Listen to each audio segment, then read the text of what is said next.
Today's video contains a paid partnership with Skillshare, and we're going to talk a little bit about how you can add on to your slow fashion journey with the help from Skillshare a little further into the video. 2023 is coming to an end. And so today I thought I wanted to not only share some of my slow fashion style resolutions or goals for next year with you all, but also just reflect and have a little look back at this year. I truly feel like this kind of reflection is important in terms of personal growth and to assess the goals that you set for yourself. So I'm not here for the whole ending the year with a bang kind of thing, because I think it puts unnecessary pressure on all of us. You don't have to tick off or reach those final goals you may have left on your list. Just save them for next year. Take it slow. But I'm definitely hooked on reflecting and setting a few goals for the coming year as a way to end the current one with gratitude and as a way to ease slowly into the new year that awaits. In 2023, I continued to explore how I can allow myself to develop my style and enjoy new additions to my wardrobe in a way that also aligns with my values.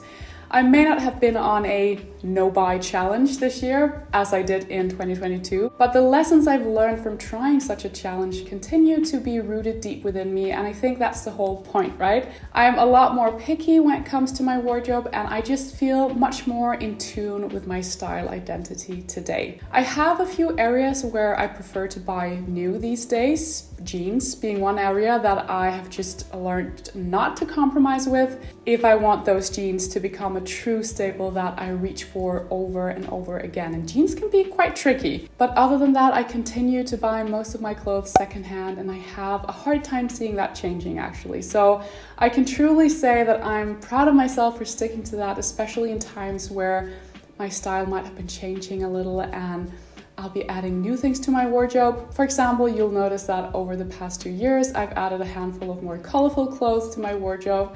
That being said, I would like to take things a lot slower next year and continue to explore wearing my existing wardrobe in new ways and being more realistic about any wardrobe gaps I might find as a way to keep new purchases on an absolute minimum. I'm not going on a quote-unquote low buy year per se, but to be honest, I'd say I'm constantly on a low buy these days because it's really more of a mindset and a lifestyle rather than a one-time thing. So even though I have bought more than I might intended by the start of 2023, I won't make myself feel bad or punish myself for it. I know for myself I could do a little bit better, but I also know that I did the best I could. Resolution number 1, sew more.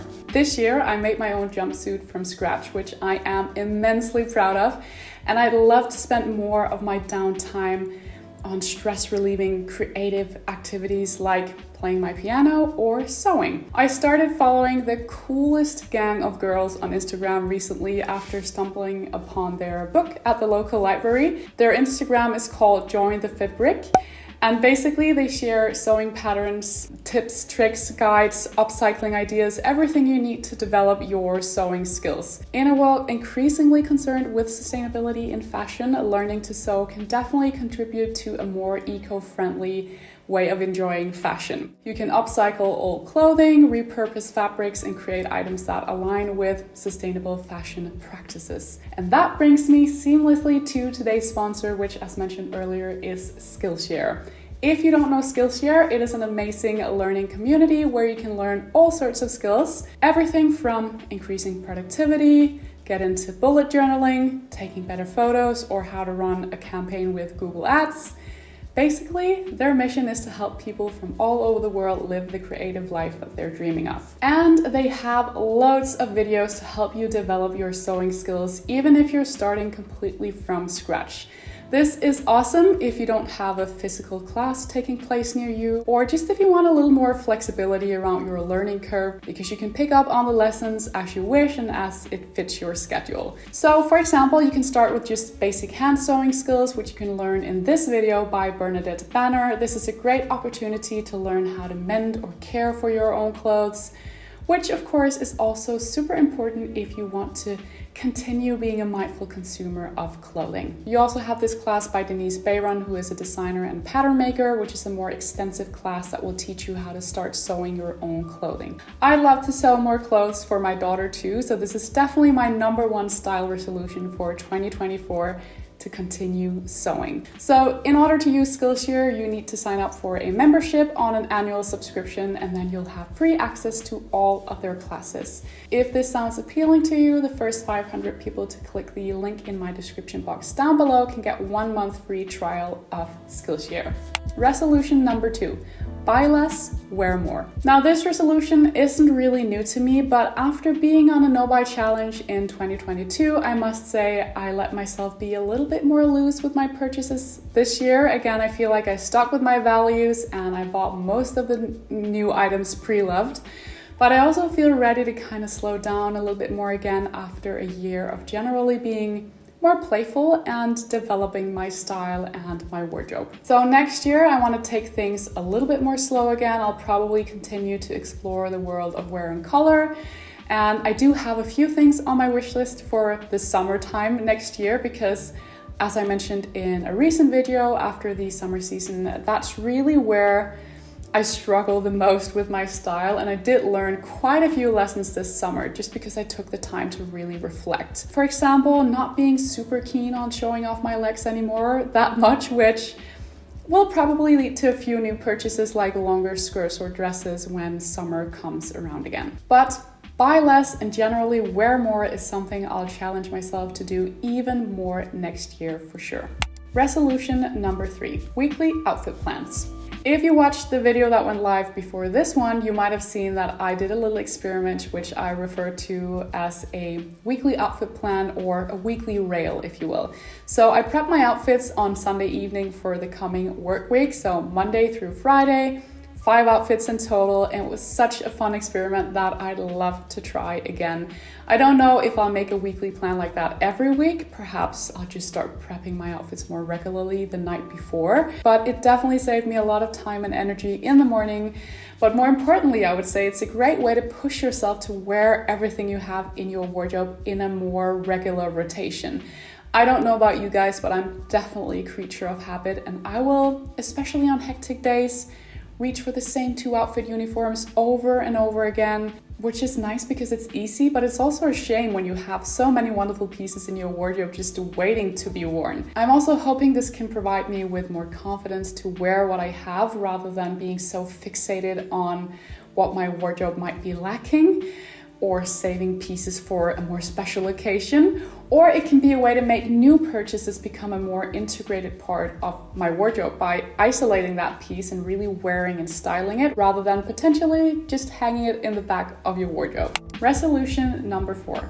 Less online shopping. Now this resolution I can't take credit for because it was actually inspired by a recent conversation with fellow YouTuber Christina Mijas, and one of her style resolutions for next year is to spend less time shopping online and instead force herself out of the house. I tend to buy most things online because it's easier and because especially when I buy new things, I want to support my favorite ethical brands that I might not have available in the physical stores where I live. Having said that, sometimes it's just too easy to buy stuff online. I'm sure many of you guys relate.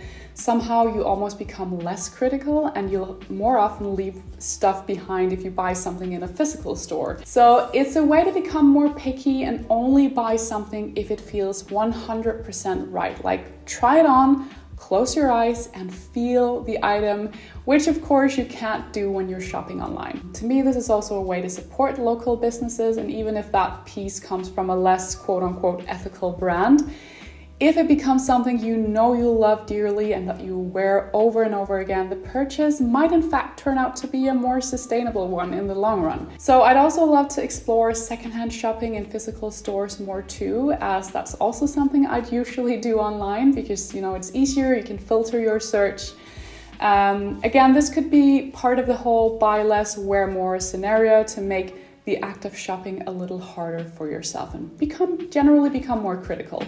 Resolution number 5, update my mood board and keywords. So since my style has been evolving a little bit, I've actually also thought about updating some of my mood boards on Pinterest.